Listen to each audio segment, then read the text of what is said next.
What is the supernatural? What do we mean by supernatural? Let us consider what Thomas Aquinas had to say many moons ago. Thomas Aquinas, Doctor Angelicus, doctor of the medieval Catholic Church. Extremely prolific. Throughout his works, the term supernatural occurs never as a noun, a meager 336 times, while the term natural, for instance, appears about 15,400 times, the term grace over 16,000 times. On top of this, about 1/3 of the 336 references occurs in a single article from a single question on prophecy in the treatise called De Veritate, on truth.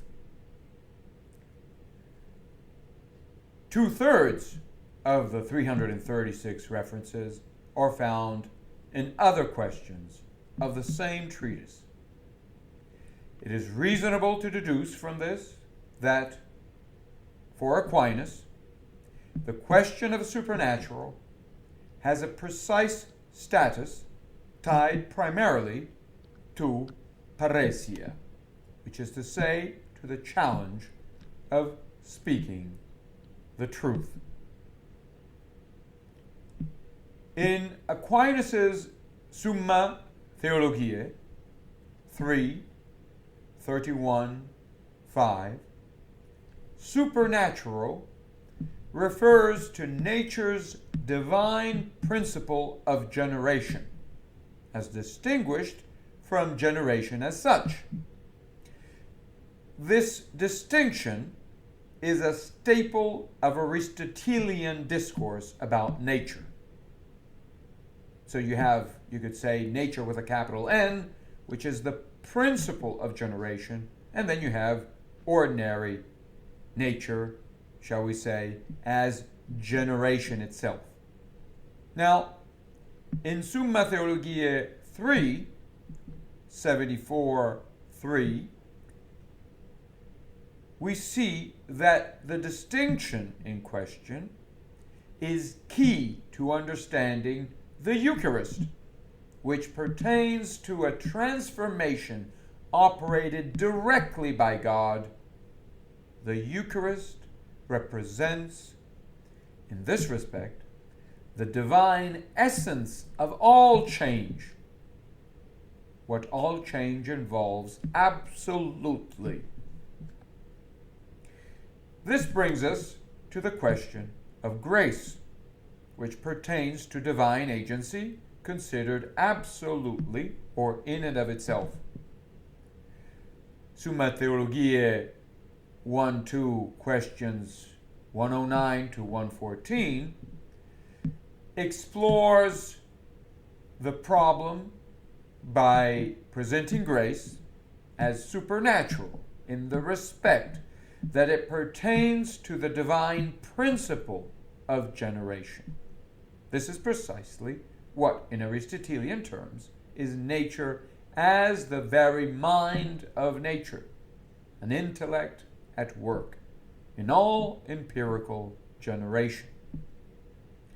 The question of grace calls to mind the possibility of our partaking in divine intelligence or truth, and of our thus being fit to speak about and on behalf of the divine, and so to prophesy.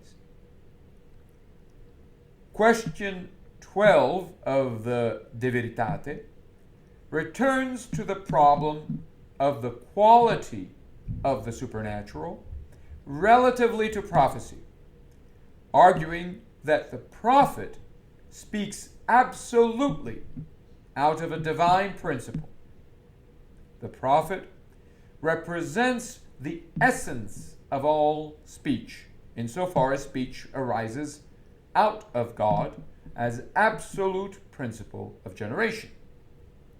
By the same token, elsewhere, for instance, or even especially in the Summa Theologiae 2 question 178, Aquinas will address the question of miracles to argue that the miraculous pertains fundamentally to a special sign of God's direct agency in the midst of ordinary experience. Finally, in Book 3 of Aquinas' Summa Contra Gentiles, especially chapters 52 to 57, the question of the supernatural is brought to bear on that of human finality, the end for the sake of which we exist. Human beings do not exist for the sake of impermanent conditions, but for the sake of the absolute generative principle of the universe, the very principle that supports us on its way back to it. And so, through the cultivation of virtue, which is ultimately rooted in God Himself. And here we could look at chapters 147 to 150. From here we see that the human being is irreducible to his impermanent, ever-shifting or evolving context. All of this is helpful for us to see what we mean today by supernatural. Unfortunately, at the dawn of the modern world, the term was, misused or appropriated by the enemies of Aquinas' Platonism to suggest that God is somehow above nature, out there, as we see in deism. And so this would allow us to consider nature as a machine down here, and then we can say, this machine comes from God up there. The machine functions according to, not God's intelligence directly, but according to mechanical and mechanistic laws or mechanisms that we, codify in terms of laws. This has led to the rise, of course, of a mechanistic society where, we have all kinds of problems that Aquinas did not have to deal with. But it is essential for us to see what Aquinas is speaking of when it comes to understanding the Gospels. The Gospels do not speak of any supernatural God, a God that is on top of nature, aside from the fact that the term nature doesn't even appear in the Torah. But even in the Gospels, which of course speak in Greek essentially, nature is not something that is conceived mechanistically aside from the presence of divine intelligence.